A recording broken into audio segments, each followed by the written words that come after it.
നമസ്കാരം. ഇക്കഴിഞ്ഞ 5 കൊല്ലങ്ങൾക്കിടയിൽ കേരള പോലീസിലെ 105ഓളം ഉദ്യോഗസ്ഥരാണ് ആത്മഹത്യ ചെയ്തത്. അക്കൂട്ടത്തിൽ ഉന്നത ഉദ്യോഗസ്ഥരാരുമില്ല. കൂടുതലും സിവിൽ പോലീസ് ഓഫീസർമാരോ സീനിയർ സിവിൽ പോലീസ് ഓഫീസർമാരോ ആണ്. CI റാങ്കിലുള്ള 1-2 പേരുണ്ട്. നിസ്സാര കാരണങ്ങളുടെ പേരിൽ നിരവധി പോലീസ് ഉദ്യോഗസ്ഥരെ സർവീസിൽ നിന്ന് പിരിച്ചുവിട്ടിട്ടുണ്ട്. അതിൽ ചിലരൊക്കെ ട്രിബ്യൂണലിൽ നിന്നും മറ്റും അനുകൂല ഉത്തരവ് സമ്പാദിച്ചുകൊണ്ട് വന്നിട്ടുമുണ്ട്. പക്ഷേ അവരെയൊക്കെ സാങ്കേതിക കാരണങ്ങൾ പറഞ്ഞ് തിരിച്ചെടുത്തിട്ടില്ല. എന്നാൽ സർവീസിൽ നിന്ന് പുറത്താക്കപ്പെട്ട അഭിലാഷ് ഡേവിഡിനെ പോലെയുള്ള ഉദ്യോഗസ്ഥരെ ഇരുചെവിയറിയാതെ തിരിച്ചെടുത്തിട്ടുമുണ്ട്. അനീതിയെ എതിർക്കുക അല്ലെങ്കിൽ അഭിപ്രായങ്ങൾ പറയുക എന്നുള്ളത് ഒരു പൗരൻ്റെ അവകാശമാണ്. അഭിപ്രായങ്ങൾ പറയുമ്പോൾ അതിനെ അപകീർത്തിപ്പെടുത്തലായി ചിത്രീകരിച്ച് കേസെടുത്ത് കൊല്ലാക്കൊല ചെയ്യുന്ന പ്രവണത കേരളത്തിൽ ഈ അടുത്ത കാലത്താണ് വർദ്ധിച്ചു വന്നത്. ഉമേഷ് വള്ളിക്കുന്ന് ആറന്മുള പോലീസ് സ്റ്റേഷനിലെ സീനിയർ സിവിൽ പോലീസ് ഓഫീസറായിരുന്ന ഉമേഷിനെ നമുക്കെല്ലാവർക്കും അറിയാം. സേനയിലെ അഴിമതികളെക്കുറിച്ചാണ് അദ്ദേഹം വിളിച്ചു പറഞ്ഞുകൊണ്ടിരുന്നത്. കഴിഞ്ഞ കുറച്ചു കാലങ്ങളായി അദ്ദേഹം സസ്പെൻഷനിലായിരുന്നു. 2 ദിവസം മുൻപ് അദ്ദേഹത്തെ സർവീസിൽ നിന്ന് പുറത്താക്കിക്കൊണ്ടുള്ള ഉത്തരവ് പുറത്തു വന്നു. ഇതിനുശേഷം അദ്ദേഹം അല്പം ദീർഘമായൊരു കുറിപ്പ് ഫേസ്ബുക്കിൽ എഴുതിയിട്ടുണ്ട്. അതേക്കുറിച്ച് ഞാൻ പറയാം. അതിനു മുൻപ് അദ്ദേഹത്തിൻ്റെ കൂടെ നിന്നുള്ള സെൽഫി എടുത്ത് ചില ഫെമിനിസ്റ്റുകൾ, അവരെ അങ്ങനെ പോലും വിളിക്കാമോ എന്ന് എനിക്കറിയില്ല, എങ്കിലും ഇതൊരു പബ്ലിക് പ്ലാറ്റ്ഫോം ആയതുകൊണ്ട് അങ്ങനെ വിളിക്കാം. ഈ ഫെമിനിസ്റ്റുകളിൽ ഒരാൾ ഉമേഷിൻ്റെ സെൽഫിയോടൊപ്പം കുറിച്ചിരിക്കുന്നത് ഇങ്ങനെയാണ്: പോലീസ് സേനയുടെ പുഴുക്കുത്തുകൾ തുറന്നു കാണിച്ചതിന് കേരള സർക്കാരിൻ്റെ പോലീസിൽ നിന്ന് പിരിച്ചുവിട്ട ഉമേഷ് വള്ളിക്കുന്നിലിന് അഭിവാദ്യങ്ങൾ. കേരള സർക്കാർ, സംഘി പോലീസ് ഇത്തരം പുഴുക്കുത്തുകൾ ഈ സമൂഹത്തിൽ ഉണ്ടാക്കുന്ന വിദ്വേഷമുണ്ടല്ലോ, ഈ നാട്ടിലെ പ്രശ്നങ്ങൾക്ക് ഒരു പരിധിവരെ ഇവറ്റകൾ കാരണമാണ്. പക്ഷേ ഇത് ശ്രദ്ധയിൽപ്പെട്ടിട്ടാണോ എന്നറിയില്ല. താൻ എഴുതിയ കുറിപ്പിൽ ഉമേഷ് കമ്മികളെക്കുറിച്ച് പറയുന്നുണ്ട്. ഉമേഷ് എഴുതുന്നത് ഇങ്ങനെയാണ്: പ്രിയമുള്ളവരെ എന്ന അഭിസംബോധനയോടെയാണ് തുടക്കം. അങ്ങനെ നമ്മൾ പ്രതീക്ഷയോടെ കാത്തിരുന്ന ആ ഡിസ്മിസൽ ഓർഡർ ഇന്നലെ കൈപ്പറ്റി. എല്ലാവരും വാർത്തകളിൽ നിന്ന് അറിഞ്ഞിട്ടുണ്ടാവുമല്ലോ. ഒരുപാട് സുഹൃത്തുക്കൾ പോസ്റ്റിട്ട് പിന്തുണ അറിയിച്ചിട്ടുണ്ട്. എല്ലാവരോടും സ്നേഹം. എനിക്ക് ഇന്നലെ എഴുതാൻ പറ്റിയില്ല. ചുരുക്കി എഴുതിയാൽ പോരാ എന്ന് തോന്നിയിരുന്നു.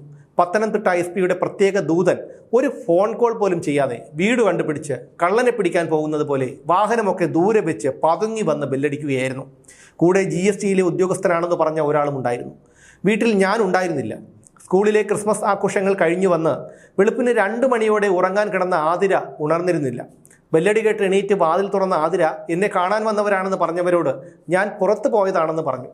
വിശ്വാസം വരാത്ത അവർ അകത്തു കയറിക്കോട്ടെ എന്ന് ചോദിച്ച് അകത്തു കയറി കാത്തിരുന്നു. രാവിലെ മുഖം പോലും കഴുകാതെ വാതിൽ തുറന്ന ആതിര അപരിചിതരെ വീട്ടിൽ കയറ്റി പെട്ടുപോയ അവസ്ഥയിലായി. എന്നെ ഫോണിൽ വിളിക്കുന്നതിന് മുമ്പ് തന്നെ ഞാൻ എത്തി. ഓർഡർ ഒപ്പിട്ടു വാങ്ങി. അവർ തിരിച്ചുപോയ ശേഷമാണ് അവരുടെ സാന്നിധ്യമുണ്ടാക്കിയ അസ്വസ്ഥതയെക്കുറിച്ച് ആതിരയും വീട്ടിലുണ്ടായിരുന്ന നേഹയും പറഞ്ഞത്. അതുകൊണ്ടാണ് ഇവിടെ കുറിച്ചത്.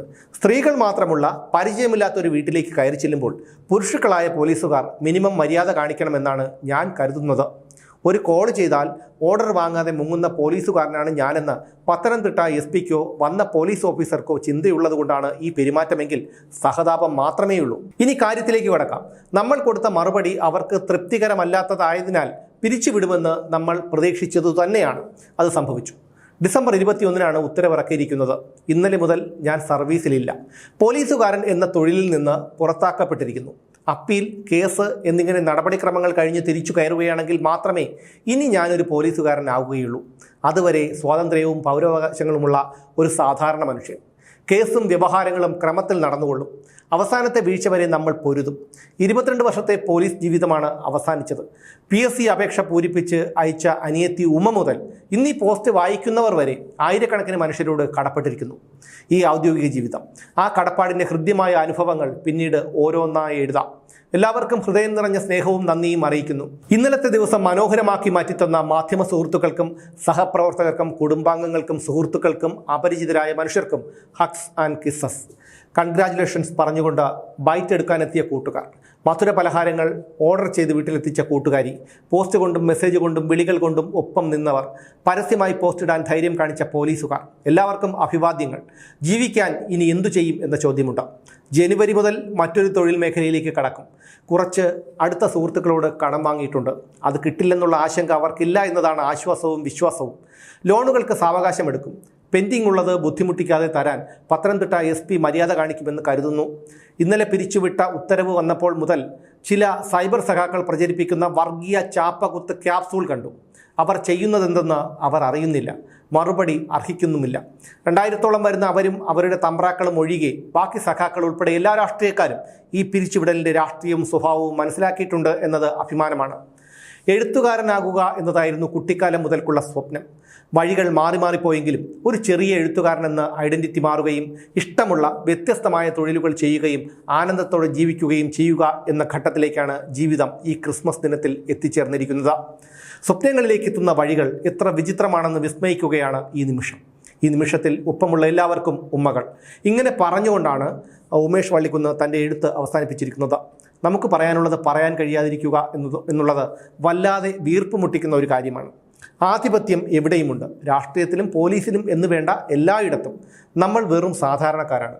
ഒരു തരത്തിൽ പറഞ്ഞാൽ അടിമകൾ. വോട്ടുകുത്തുക, പിഴയും നികുതിയും ഒടുക്കുക, രാഷ്ട്രീയ ചാവേറാകുക എന്നുള്ളതിൽ കവിഞ്ഞ് നമുക്കൊരു റോളുമില്ല. ഏതെങ്കിലും ഒരു മേഖലയിൽ ഉന്നതനായിട്ടുള്ള ഏതെങ്കിലും ഒരു വ്യക്തി സ്വയം ജീവനൊടുക്കിയിട്ടുണ്ടോ? ഇല്ല. കാരണം നിയമവും ചട്ടങ്ങളും ഉണ്ടാക്കുന്നത് നമുക്ക് വേണ്ടിയാണ്.